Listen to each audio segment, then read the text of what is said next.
Hey there, members of the Night Crew, and folks who just love horror. Welcome to the Night Crew podcast, where shadows breathe and monsters listen. This is the podcast where we get cozy with the creepy, the frightening, and the just plain undead. I'm your host, Brad Ricks. Before we jump in, a quick reminder, the Night Crew 2 Bloodlust is now available on Amazon and on my website, bradricks.com. Oh, and I also have the Night Crew podcast t-shirts available. Order a book or two and a t-shirt. On today's episode, I'm joined by Jack Finn. He's the author of The 7 Deaths of Prince Vlad, as well as his latest release, Culling of the House of Boars. We talk folklore, history, and exploring monster myth in a whole new way.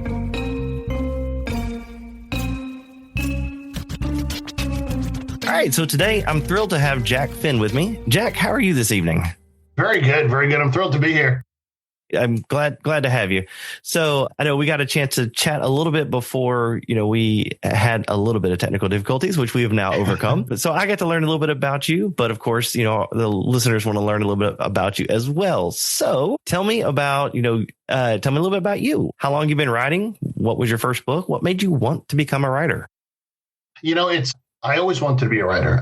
Growing up, I was a voracious reader. I read a lot of horror, a lot of fantasy, and it was something that I just loved. It was such a transportive kind of feeling, and it was just something I always wanted to do. I wanted to be able to kind of give someone else that experience that I got from reading books. But it just never coincided life-wise with having that time to sit down and do it. And part of it is having the confidence to sit down and be like, wow, I could really put something down in print that's worthwhile. And my wife has been encouraging me over the last couple of years to no, stop talking about it. Just do it. And we'd taken a trip. She's originally from Romania. So we go out to Romania very often in the Transylvania area.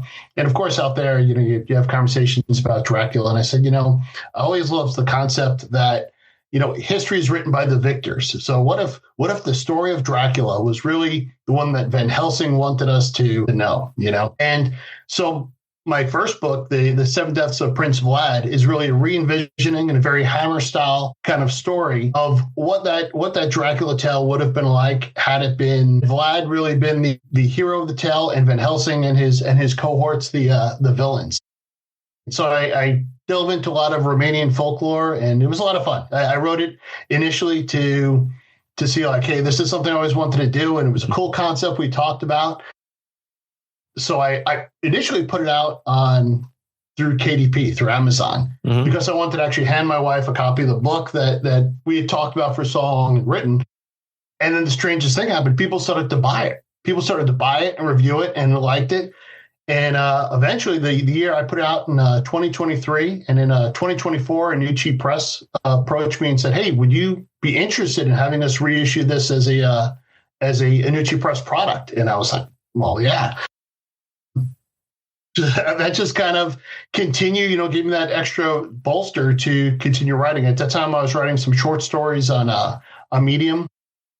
And I expanded some of those things into much longer novels. It became my Wolves of Kalinin duology, and I've been writing ever since. And it's been a great experience, a lot of trial and error, but it's been a phenomenal journey. And now with my latest, my novelette coming out, The Culling of House of Boars, I've kind of revisited the vampire theme from a completely different approach, from a much more of an Eastern folklore approach. So it's been a fun journey. Nice. So I know in there you mentioned, so your wife is from the Romania area. You've been to Transylvania a time or two and all that. So I do have to ask, have you seen Dracula's Castle? Have you? I have so I have not. So it is one of those things that is a very touristy kind of thing to do. They look at everyone that comes to visit, because he didn't actually live there. I think he was actually in prison there during one of his imprisonments. So they don't really view it as like Dracula's Castle. So when everyone comes to go through and see it, they kind of give you that side eye of like, here's another tourist. And so I try and blend as much as I possibly can for someone that doesn't speak the language in a foreign country.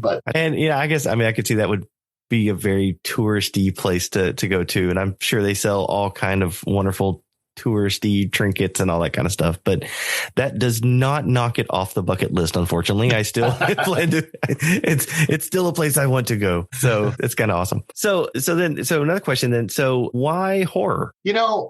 It's funny. I think growing up, I didn't even realize I was a horror fan. I just liked certain types of movies. I like Jaws. I think the first couple of probably real horror movies I saw was Jaws, the car. I remember when it first came on to HBO, and I loved the Saturday creature features, everything from the Creature of the Black Lagoon, Gargoyles when it would come on. And they were I liked them. They were kind of spooky and scary, but they were fun. The story kept me engaged. I never really kind of pigeonholed myself thinking I'm a horror fan until you start talking to other people, right? Like, oh man, this movie was great. I watched Return of the Living Dead. I watched this. And they're like, oh man, I'm not into horror. And then you realize I guess I am. But, it's such a visceral experience. I think because growing up as a kid, especially watching and reading a lot of horror, you start thinking maybe there's something, something under the proverbial bed, right? But then you think wow, I'm just being a scaredy cat. And then you read Stephen King and you realize, there's something under the bed in this story. So maybe I'm onto something here. And so I just really enjoyed that. I love folklore. That is one of the things that really engages me a lot. And so a lot of my horror is folklore, really not from the perspective of the monster being the monster in the story. And I think that's, a lot of our horror is usually people encounter this creature from the past. I'm a little more fascinated by the creature of the past. And so I like to kind of delve deeper into that side than more so than the individuals that encounter it. And so I think it helps me to approach horror from and hopefully bring a little something different to the genre. Yeah, folklore stuff is usually pretty good because you usually have a lot to work with and a lot of freedom to kind of go different routes on things. Yeah, well, it's I feel that, when you watch a lot of horror movies, usually someone's stumbles across some, if you look at say The Ritual, right? In Adam Neville's The Ritual, where these guys go stumbling across into someone else's domain, really. And from their perspective, right, they're the ones that are being terrorized by the locals. But I always like to think, well, what about from the locals' perspective? Here come these four British dudes come stumbling into their area. And I like to always kind of twist the story around a little bit. And I think in a lot of the things that I wrote, it's more from that kind of perspective, that it's not woe is me, why is this creature coming after me? It's more of almost a comeuppance. This person has violated some ancient rules. They've that kind of invader concept of, this is I'm going to make this my land. I'm going to fence this off, and this is now my field to dig on and grow things on. And a lot of the horror I like to write is, well, this is the ramifications of those kinds of things. Of treading where you're not supposed to tread and taking things you're not supposed to take. It's not the monster that's the bad guy. It's the person that's kind of invaded that space that it is. And that's what I think what intrigues me about that aspect of horror. That's interesting. Yeah, I like that kind of that different angle of it. And so it's more not so much the hapless, typical victim or whatever is really the victim as much as, they're the intruder. So yeah. That's interesting. I like that little twist on it. So who would you say are your biggest literary influences? I would have to say Gerald Brom. Growing up in the 80s, Brom was back when he was before he really started to write, when he was making his art. And I remember when he first put out, I think the first book I read of Brom's was The Child Thief, which was a re-envisioning of Peter Pan. And it really just kind of opened my eyes a little bit. Here, everyone knows the story of Peter Pan and all the fairy tales you grew up with. And Brom kind of twisted that story into something completely different, completely original, and much darker. And from there, I kind of look back at some of the fairy tales that we grew up on. And the original origin of those tales was much darker than, until it became Disney-fied. Right. They were Disney-ified, all the Grimm fairy tales. So, yeah. Yeah, and I read Brahms' Krampus, where he kind of twists around where Santa is the bad guy and Krampus is the good guy, and then Slewfoot, which I think is one of my favorite folk horrors of all time. And so he just consistently puts out a very different approach. Like I said, I feel like back when he was writing for Dungeons and Dragons, but doing art for Dungeons and Dragons, Gary Gygax, kind of felt like I grew up with Brom. And then to see him kind of enter the writing genre, I know who this guy is, and have loved his books. And that also, and he doesn't live that far from where I live now. It's kind of my childhood fantasy now of running into Brom in the grocery store and be like, Brom, it's Jack, and then him running the other way, I'm sure. But he is. But he consistently has been someone that I've always really enjoyed his things, and I thought he had a unique approach. And I feel like he's got a very unique voice in the horror space here. European-wise, I love David Barnett stuff. I just got my wife reading Withered Hill now and Scuttler's Cove, and he's got a Scratch Moss coming out next year. So it's definitely gravitate towards the folk horror genre. So tell us a little bit about your writing process. Do you find yourself more as a pantser or a plotter? How do you how do you kind of map out what you do? So I'm definitely more of a pantser in that regard. So usually what happens with me is I'll get a thought in my head about a particular scene of like, what if this happened? And then from there, the story kind of evolves both to the left and to the right. It's not necessarily I've got a thought of like, oh, what if these people did this? And then the journey kind of begins. Usually it's something that I think of a scene like, man, can you imagine if this happened or if that happened? What if someone's in a clearing and the wolf did this or the wolf did that? And that's usually somewhere in the middle of the book when I do ultimately write it. But that's the scene that kind of inspires me. I spend a lot of time, I live in the Pac Northwest, so I spend a lot of time in the woods. And so you get inspired. You sit there and I'll be by a waterfall or by a riverbed, and I'll think of like, well, what if this happened? And that kind of is what sparks the story usually. And from there, it'll build out, like I said, to the left and to the right and evolve. The Wolves of Kalinin, the duology that I just put out this year with the Nucci, Prey Upon the Lambs and The Desolation of Hunters, it started out really the penultimate scene, the confrontation between the hunters and the wolf, is what I first envisioned is just kind of like being inspired, kind of walking in the woods. And the rest of the story kind of gravitated. And I initially started to write it on Medium. And I said, oh, you know what? This is more than a single story. So I said, maybe I'll put it out as 3-4 episodes and kind of do it. But by the time I get to the fourth episode, I'm like, you know what? I really need to flesh this out. And ultimately wound up being 2 novels. And so I definitely am a loose gun when it comes to writing my stories. Where I start off and where I finish is usually far different than I intended. I've tried plotting. I've tried to, I've taken some master classes and I've worked through some other processes, but at the end of the day, it has to be what works best for you. Gotcha. Yeah, no, I definitely agree. I've talked to a number of authors, and yeah, you have some who kind of do the little scaffolding thing. Others who are just like, nope, just start typing and see what happens. Yeah. And so, yeah, whatever you kind of find your process, and then that kind of becomes your process and what you do. Yeah. So I know. So at the time of this recording, I know it's on pre-order. It hadn't come out yet, but by the time this episode drops, it'll probably have been out for about a week or two.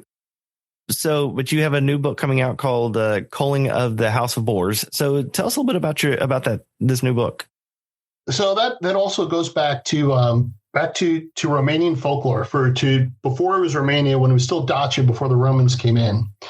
And goes really to the origin story of the Strigoi, which is a Romanian version of the kind of the undead vampire that spawned the legend of Nosferatu and of Dracula.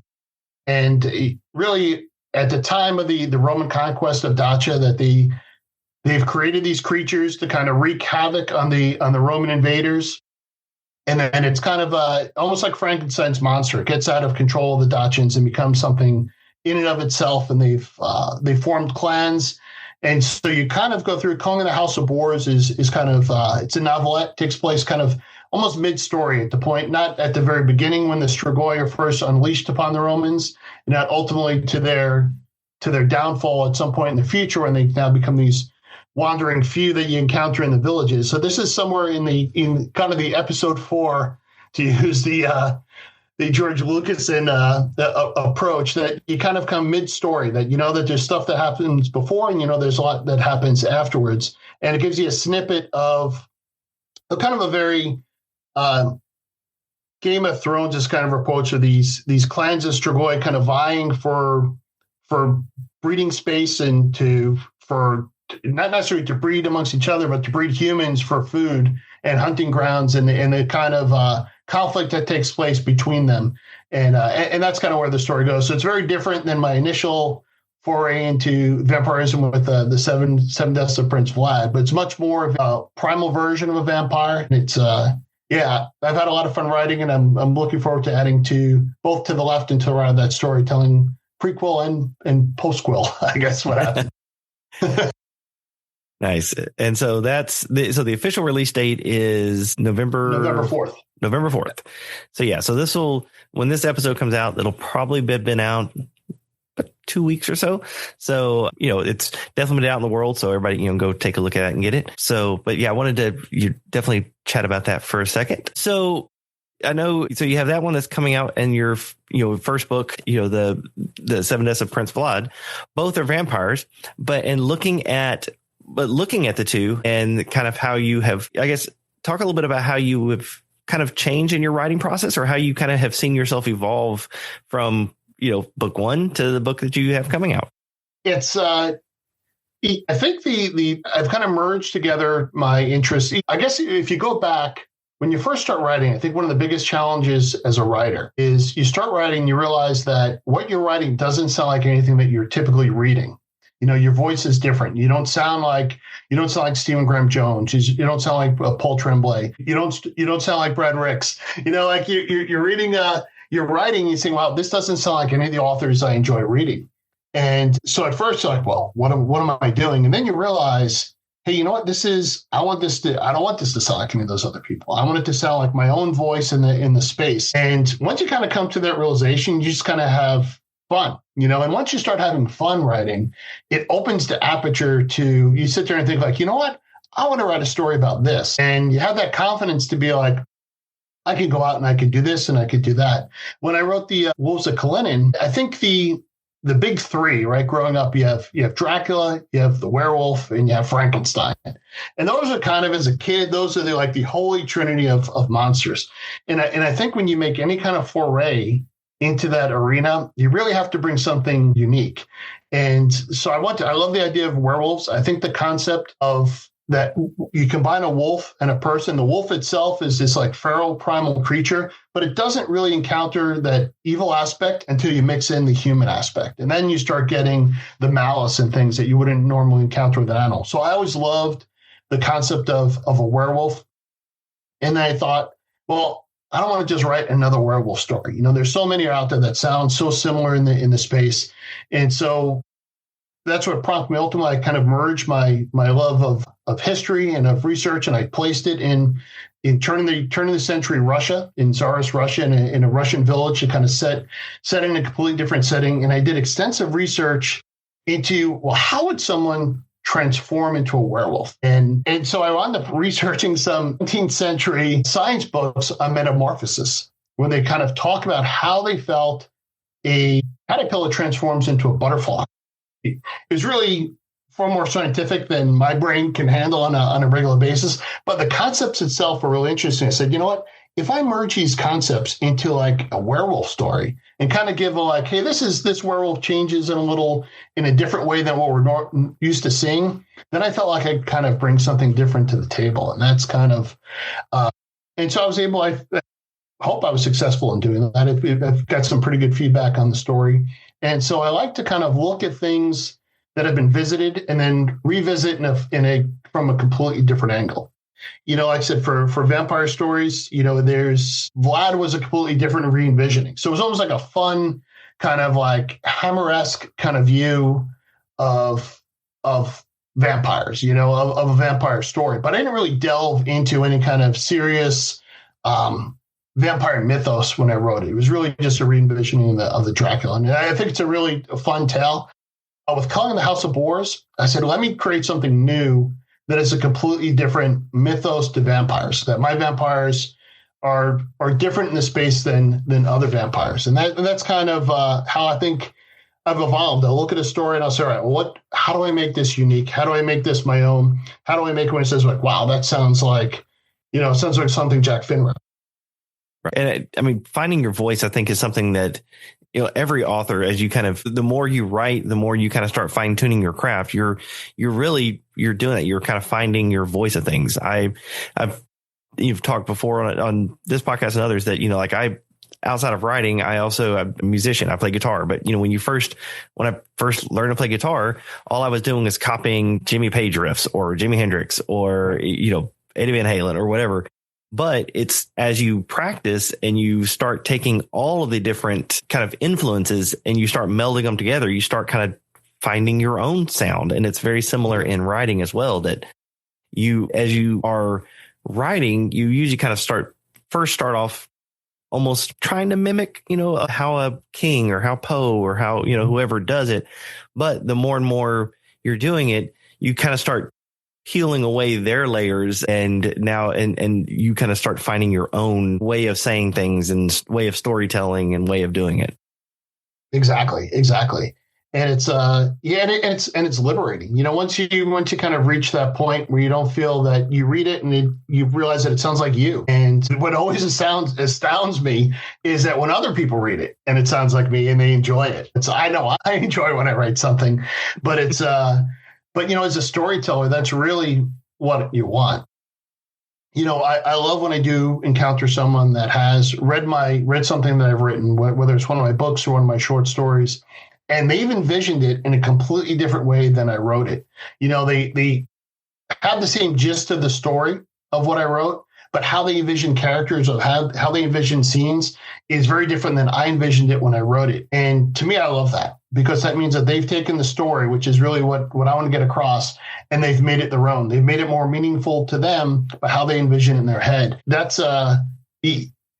such also an interesting effect, when you have there, because when you're writing, you think to yourself, you don't want to describe too much, right? Because you want to give them the idea so they can envision what you're saying, but you don't want to over describe it to the point that they have to see it the way you say it. Right. And so when you write it, you really just want to get the story out there and someone to hear a good story and like a good story and walk away with it feeling partly their own. Yeah, definitely. I know that I have a bad habit of wanting almost to get into that over description. And I almost have to remind myself, kind of shifting medias into like movies. There are, to me, one of the goriest scenes is a scene that's not even gory at all, but it's because you make it gory. And that's in the original Night of the Living Dead.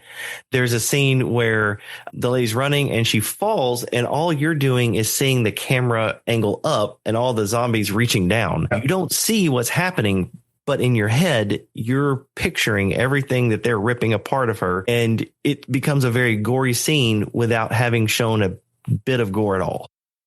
Absolutely. I mean, that's the essence of horror, right? So much horror lays within the fears that are in our head. So you want to kind of like touch and poke and tweak those fears in people's minds without like inundating them with your own fear on top of it. You want to kind of touch upon it. You want to hit that pull that thread, and they'll let it unravel in their own mind the way that they want it to be. And it's like we were talking about Night Crew before. There's things when I read it that like really stuck out to me as so like I could picture it in my head based upon things that I've experienced. And so to me that's one of the things that I love about the book, aside from the story overall, is that there's aspects of it that I feel like are embedded now in myself, because I remember scenes. Not vampire hunting scenes, but I do remember scenes that you touch upon in the book, and that resonates with me as a reader, and that makes the book different than something you just read and don't think about twice. And that's what I'm looking forward to your release coming up as well. I appreciate that. So, what do you find is the most difficult part of writing a book? The most difficult part, without a doubt, is you get in the meat of it, you start writing, things are going well. And then you get another idea about something completely different that you want to write, right? And now you're mired down. You've poured yourself into the story. You love the story you're writing, but at the same time, you got this other idea that you feel really jazzed about, want to start writing on. And so, especially when I'm working on anything that's longer, some of the longer works, you get through it, and you get kind of that little slog piece where you're like, all right, this is getting close to where I want to get this story to be, but I'm not there yet. And then suddenly something else inspires you, and you're like, man, I've got to finish this before I can start that. Otherwise, I'd have a whole laptop full of unfinished stories. That always reminds me of that meme of like the guy who had his arm around the girl, but then is also kind of looking back at the other one. It's like this is my current work in progress, but you're looking towards that. But that's another story idea I like. Yeah, I mean, I feel like I could wake up each morning and start something new, and then never finish anything I started, because there's always something new that sparks my interest. So I've got a whole book full of ideas that I try and jot them down while they're still fresh in my mind, and then go back to finish what I'm working on. Yep, I do the same thing. I have a notes doc in my phone. As I come up with something, I'm like, oh, I got to write this down. So I have a whole bunch of like little one-liners that at someday that one-liner may turn into $100,000, if only 100,000 word, word book. Yeah. So as I do the same thing, as I think of it, I'm like, I'm going to write it down, and that way later on I remember it and come back to it. Yeah, I email myself lines. Like if I picture a scene and I'm thinking through it, and I'm like, this is really what I don't want to forget this part. I'll email the quote to myself that I want to make sure that I include in there. And I think to myself, if anyone ever hacked my email, they'd be like, what is wrong with this guy? He's sending himself all these weird things about like hacking this up, or the monster comes this way, or the werewolf comes there. And so, yeah, I've got a litany of odd emails to myself over the last 2-3 years of all half thought ideas and scenes. Well, that's kind of like the old, hopefully no one ever looks at my Google search history. Yeah, I had somebody, she came up to me at one of the author cons, and she was making little short videos and doing interviews for authors. And one of the questions she asked is, what's the strangest thing that you've had to look up for, in your Google search? And I told her, I was like, yeah, mine was, how long it takes to dissolve a body. And I was like, because that is not something you should know off the top of your head. It's like, if you just randomly know that's an issue. I've looked up how long someone will survive if put into medically induced paralysis and so I've looked up in like great detail the different stages of death that are there. So yeah, if there is someone watching the internet for potential malactors, that's going to pop up in someone's radar, and someone's going to be like, man, this guy's looking to kill someone. Oh man, so much fun. Horror authors, I should say, and our search history. So, all right. So another thing though, I know we've been talking about like Culling of the Boars, and that's coming out, or Culling of the House of Boars. Sorry. But you also just recently, if I recall, you have gotten picked up by Crystal Lake. I did. They just picked up in this last open call my He Who's Done Evil, which starts off in South Africa during the Anglo-Zulu Wars, and then goes into and ends kind of in the trenches of Antwerp during World War I. It's a kind of also based in some African folklore about some demonology and folklore about what follows these soldiers after they leave one battle space, and as much older, more seasoned veterans kind of it catches up to them during World War I. And so I sent it to Joe, and I thought if anyone is going to like a South African war horror story, it's going to be Joe Meinhardt. And luckily he did. And I'm really thrilled to collaborate with this. Is my first one with Chris Lake, and hopefully the first of many more to come. So I will say, they've done the Night Crew series, and they have been awesome to work with. So definitely congratulations on becoming part of the Crystal Lake family, because like I said, they've been a blast. I'm looking forward to it. I really am. Be looking forward to the number of rounds of edits and proofreaders, because wow, they got a lot, which is helpful.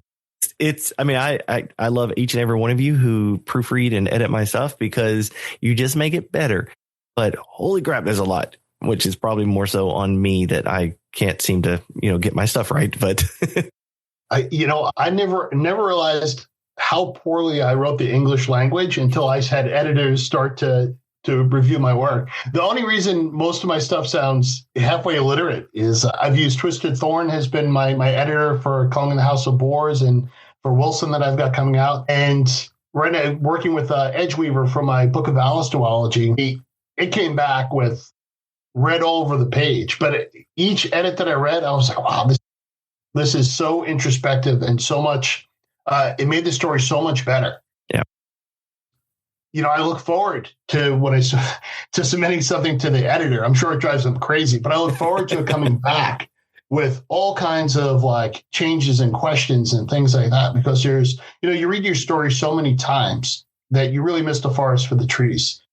You think, you tell the story you think you want to tell until someone else reads it and says, well, what about this? And what about that? And would that character really say this and do this in that setting? You're like, you're right. And I don't think I've ever looked at it. I think every time I've sat down with something that has been professionally edited, every time I'm much happier with the finished product by far. And I'm very thankful for those people that make me sound literate, because clearly on my own, I am not. But yeah, it is a, I hear horror stories about some people that get really offended when the editors make their changes and stuff. I think that's part of the learning process as an author, to realize that, like, hey, you want someone to really tear into this like Jaws. You want them to tear that boat up, and you want to defend it. If you could tell them, like, no, this is why this makes sense, and you take those constructive criticisms, it will be a far better story. And yeah, I'm looking forward to each editorial team I've worked with. I've been really thankful for the extensive amount of time they've put in to make me sound better, because the finished product the story is so much tighter, and it's much better to have an editor figured out than someone read your book and have those same thoughts and criticisms. So right. I'm very thankful for that process. Yeah. And like I said, it's a great team to work with. So again, like I said, congratulations on joining the Crystal Lake family. So, Thank you. All right. So last question before I get into the one that's always my favorite question. So what scares you, and how does that inspire your writing? That is a very, very long list. I think everything that comes out in my writing is something that either has currently or has in the past scared me. I mean, it goes back to, I used to take the garbage out as a kid, in suburban New York. And I used to think to myself, like, well, maybe there's something in the woods there. And then I think to myself, no, that's crazy. And then I think that's exactly what those people that get attacked by werewolf thought, like, that it's crazy to think there's something in the woods. So, yeah, I mean, I think that there's so much out there. I don't know if there's one particular thing that scares me more than others. Because I think when I write, a lot of times I kind of lean on the side of the creature as more hero than villain. So I'm less afraid, I think, of the monsters that I write than of probably the humans that they are inflicting whatever deprivations upon. One of the things, and I know we've talked about it before, I've deployed 3 times to Afghanistan, and I don't think there's anything scarier than what humans do to each other. And I think that really impacted my worldview when it comes to writing about who the real villain of my stories are. I think when in Wolves of Kalinin, more often than not, you're going to side with the werewolf rather than the person that is being attacked. And I think that comes out a lot in my writing, that we demonize all these things that we say were myth and folklore and stuff.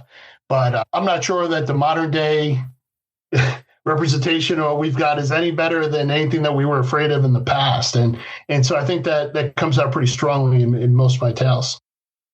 Yeah. And I would definitely agree. It's like the reason I named my debut novel Fear Not the Dead, what I did is I took that as a spin from the, don't fear the dead when the living is so much worse. Yep. And so yeah. I took that don't fear the living or don't fear the dead, at beginning of that, and kind of spun it to Fear Not the Dead because it had a little better ring to it.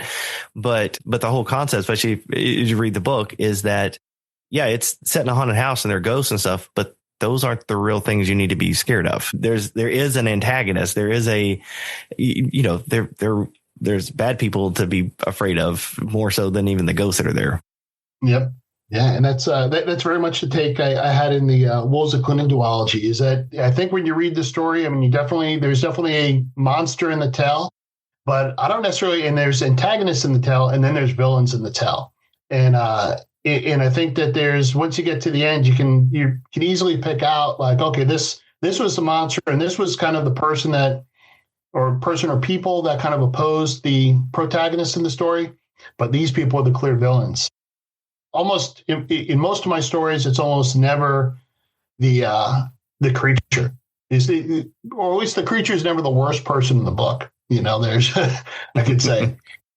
But that's one of the things that makes gives me a lot of joy as a horror writer is you can really bring the worst that you've seen people, put it on paper, and then they get what they deserve. Yeah. So I definitely agree, and those takes on it and kind of spinning the typical tropes almost on their head like that, or it's very creative, and I'm definitely there's a couple I'm gonna have to check out of yours then. So I'm at the 7 Deaths of Prince Vlad definitely has my interest for sure.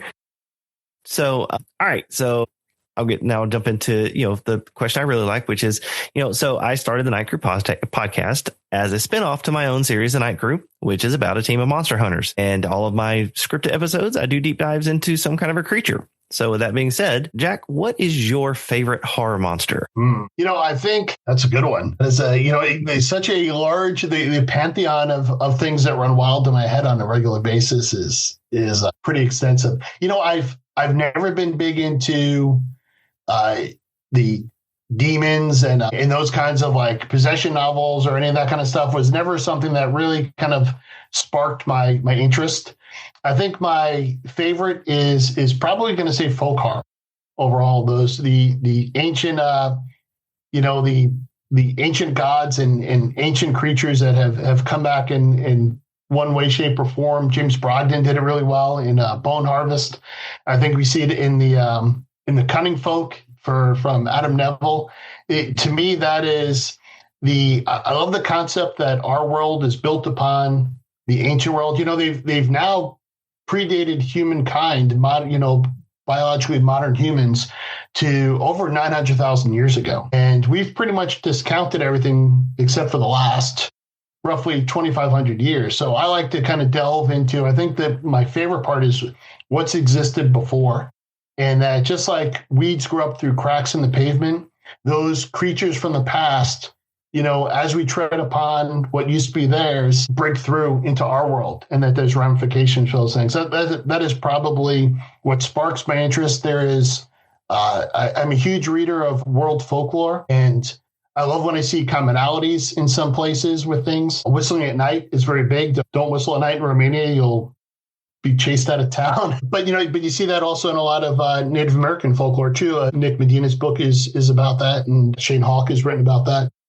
That I think what came before the modern world is what, as a creature and as a pantheon of creatures, is what fascinates me far more than any kind of devil or demon or any of the modern stuff. And so I think even with Culling in the House of Boars, I go back to that prehistory era vampire for the basis of the story more so than a modern Count Dracula. Gotcha. Well, and I know, so as you were saying that and talking about some of the gods from before and all that, funny part, one of the movies that came to mind in that, kind of a comical take of that almost is Cabin in the Woods, where, every so often where they're having to do this ritual to make sure that they keep the ancient demons, or the ancient gods, appeased or, at bay. And so, it's more of a, almost comedic take on it, but it's definitely, it's one of my favorite movies. I love Cabin in the Woods. That is a great movie. That is an absolutely great movie. So other kind of, what other, either from a movie or book standpoint, would you recommend when, if somebody's interested in learning more about, or just, things in regards to those that were before kind of stuff? I think there's two schools of thought really when you have it. You have the kind of old continental kind of folklore, where I think the concept that you see like in especially like in the British Isles is that there is a village that still adheres to the old, very, very Wickermanish, that there's a community that still adheres to the old way. You see it in Withered Hill. You see it in Adam Neville, The Cunning Folk, and in The Ritual. And that is really the kind of folklore aspect that you see from a lot of European stuff. I think on the American side, it's very much so like you see in the movie The Witch or in Gerald Brahms' Slewfoot, where you encounter something in the woods that's there. It's something is imposing itself upon the community, where it's an intruder that comes into the community, whether it's the devil or something, some ancient creature, a Wendigo, whatever it may be. European style wise, it's someone from the outside coming into the community, like Sophie Wickham in Withered Hill. And so I think there's two very different approaches. I think it's really interesting to watch. I've made the argument before that my first folk horror was Watership Down, but about the dark pastoral of rabbits trying to survive in Britain.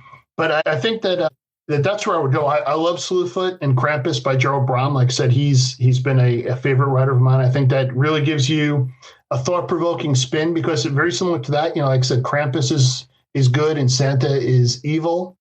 And I think there's a really cool spin on that in the book Krampus. And in Slewfoot, you definitely root for the witch and the forest creature more so than the Puritans. So I really love his approach to writing. On the other side of the continent, like I said, Adam Neville, and pretty much everything by Adam Neville I think is good, or David Barnett. And I'm a huge James Brogdon fan. And so, yeah, any of those I think are great folk horror places to start. Nice. All right. Awesome. So outside of writing, what are your hobbies? I'm an avid hiker and kayaker. And I think during both those times, it really, when you're out on the water or in the woods, you really get the sense that you're in someone else's domain. This is not your everyday world where you can get in your car and you can drive someplace and do something. When you're in more remote places, you really get a sense for how small humanity is in the big picture of things. And I think that fuels a lot of the folk horror stories I write. And when you realize that how much you are at the mercy of what's around you, like in Max Brooks's Devolution, you know what I mean? Like here's this little community that builds up on the side of Mount Rainier, which is literally, I could see out my window right now until the Bigfoot come from down the hill. And so I think when you're out in the woods, and especially as someone that writes folk horror, that is a big inspiration for me. And that's where I spend most of my free time. I like to both my wife and I like to kind of get away from the rat race, get out where it's just us with the dogs in the woods, or get out on the kayaks out in the water. And as not a strong swimmer, being out on the water is always something that instills fear in me for in a place that has apex predators and in the waters around here. So that's pretty much what I do in my free time, as well as obviously read and write. Awesome. So any lasting advice for aspiring authors? One of the best pieces of advice that I got was when I wrote The Seven Deaths of Prince Vlad. And it was in a critical review. Someone left me an Amazon review. So if you go on there, it's still there. And he said that he liked the tale, liked the story, but he felt that, he never felt that the characters were in danger enough. He felt that the good guys were the good guys and the bad guys were the bad guys. And he kind of knew that the good guys would triumph and the bad guys would die and all those kinds of things. And so I took that to heart. And I think when you read my stuff now, there's a lot of carnage on both sides of the aisle. That is some of the not necessarily criticism, but some of the comments I get in emails on Prey Upon the Lambs of like, how could you kill this character? I love this character, and you killed him so horribly. But that's one of the things, when you write, you really care for the characters you write about, and killing them off is sometimes a hard thing, but you've got to kind of cross the Rubicon on that. You've got to be willing to, and I mean, you watch Game of Thrones, right? You have to have that mental red wedding of some serious bloodletting among your cast of characters, and because that keeps readers, wondering what's going to happen next, and keeps them on their toes, and that feeling of that nobody is safe. And so I would say that when you write, you're gonna, especially the first book you write, you're gonna love your characters. You're gonna want this. You're gonna have a story arc in your head, but don't go easy on the bloodletting. Not everyone makes it to the end, and that's an important lesson. I thought that was great advice. If I ever came across that person, I would thank. It was still a pretty good review, but I thought that was a great piece of advice. And I would tell that, let your own voice come out, and tell the story you want to tell, but make the hard choices. When there's throw some carnage in there. Yeah, I mean, there are characters I love to write. Sometimes I love to write a character that I despise, and I look forward to the kill scene. Then there are other characters that really just feel like, man, I could feel like I write books about this guy, but the story arc's got to end in a certain way to elicit the kind of emotion that you want to from the reader and in the story, and so you got to do those tough things sometimes. Yeah, no, I definitely agree. In the first book I wrote, there is a character that dies towards the end. And what's funny is in a book club that I'm part of, they all read it and they're like, no, you should have killed this other person. And I'm like, really? They're like, yeah, he deserved to die. I was like, all right, so up the carnage. But in an art group that I have for the night crew, I was like, okay, so if I have to kill a member of the night crew, and like everybody in my art group was like, no, you don't. You don't have to kill a member of the night crew. There's a good amount of carnage in the night crew among the protagonists. Yeah, they were like, no, you don't have to kill any of them. I was like, if I have to, if between, Mike and Nate and Nikki and Thomas or Josh, I was like, if any of them needs to die, who's it going to be? They're like, none. It's like, don't you dare. It always reminds me of, I always think of the movie Armageddon, in the scene where Bruce Willis and all them are walking to the very beginning, and you've come at that point to really like most of the characters in the movie, Mm-hmm. They're very endearing.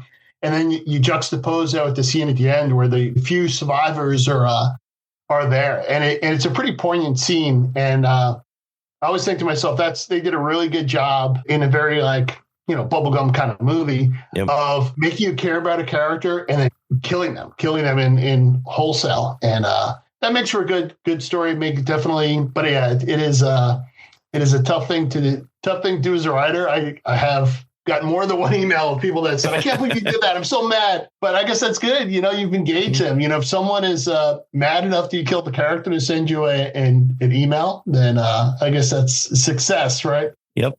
You've elicited an emotion, which as writers, that's what we want to be able to do. So yeah, definitely. Yep.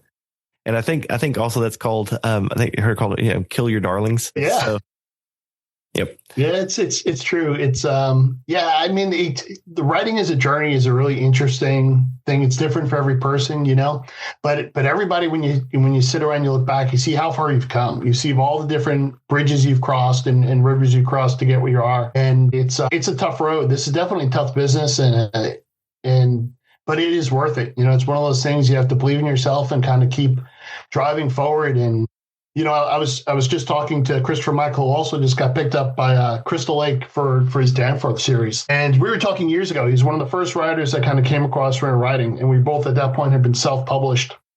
And I said, could you believe, years ago when we were like, oh man, this is a tough business. And literally we signed within a month of each other with Crystal Lake, which was at the top of both of our wish list. And we just kind of were talking about, man, what a crazy journey this is. It's everything between social media and reviews and Amazon and Goodreads. It is a crazy, crazy road to take and a difficult one at times, but it is such a cool experience. I hope that everyone that's out there that listens, that wants to write a book, sits down and does it. They'll listen to the naysayers. It's kind of like Bob Dylan, right? Bob Dylan, they used to tell him that no one's gonna like the sound of your voice. It sounds too gravelly and stuff. But I mean, he believed in himself and became a big rock star. And to this day, is why do we know? And there's 8 billion people on Earth. There's going to be a percentage that like whatever you write, as long as you get it edited well. There is an audience out there for every story. If it entertains you as a writer, it's going to entertain someone as a reader. And whether it's a wide audience or a niche audience, the journey is being a storyteller. The fact that you could tell a story and someone could read it and enjoy it, let alone buy it, which always boggles my mind. That is an incredible thing. That is something that, as a little kid, I dreamed of doing. I've dreamed of someone having my book on their shelf or having sitting there having my book in their hand. And I would encourage everyone. Everyone's got a story in them, and every story is worthwhile. Like I said, all mine need to be heavily edited for greater literacy. And I think people should embrace that process and drive forward. Awesome. Yeah, couldn't say it better myself. All right. So with that, where can my listeners learn more about you? So I'm on all the socials under at the real Jack Finn. So you can find me. I'm mostly on Instagram, Twitter, Blue Sky, Facebook, and www.therealjackfinn.com. I've got my website, and they can find out about my books, and I'll post the podcast link on there as well. So I'm on everything but TikTok. I'm not on TikTok at the moment. Not a TikToker, huh? Not at the current moment. That is yeah.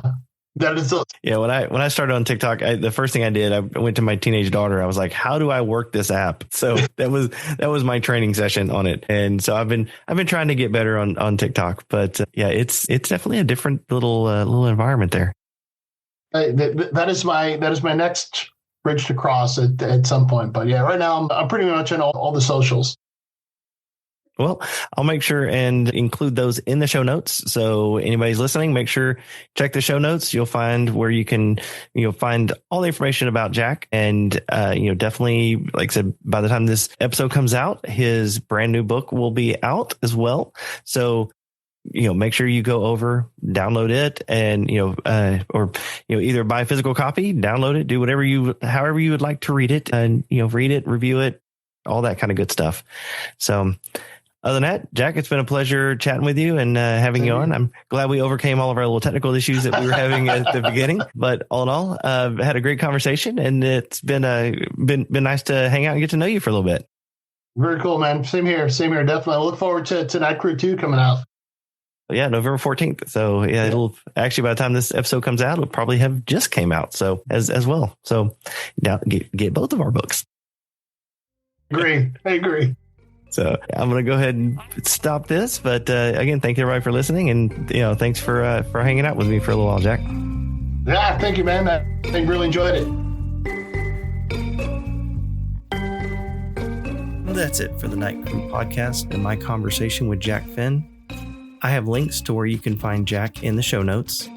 Follow him on all the socials and pick up his books. So if you had a good time, make sure to follow the show, share it with a friend, and leave a rating, hopefully 5 stars. If you want updates on my writing, you can follow me on Facebook or TikTok at Bradrick's Author. You can find copies of my novels wherever you like to buy books. But if you hop over to my website, bradricks.com, you can purchase signed copies of any of my novels. Speaking of, the Night Crew Book 2 is now available. Get your copy today if you haven't already. I'm Brad Ricks, reminding you to stay out of graveyards after dark, question people who don't show up in mirrors, and just learn to embrace the folklore. Until next time, keep your curtains drawn, your sense of humor sharp, and your blood inside your body. Thanks for listening.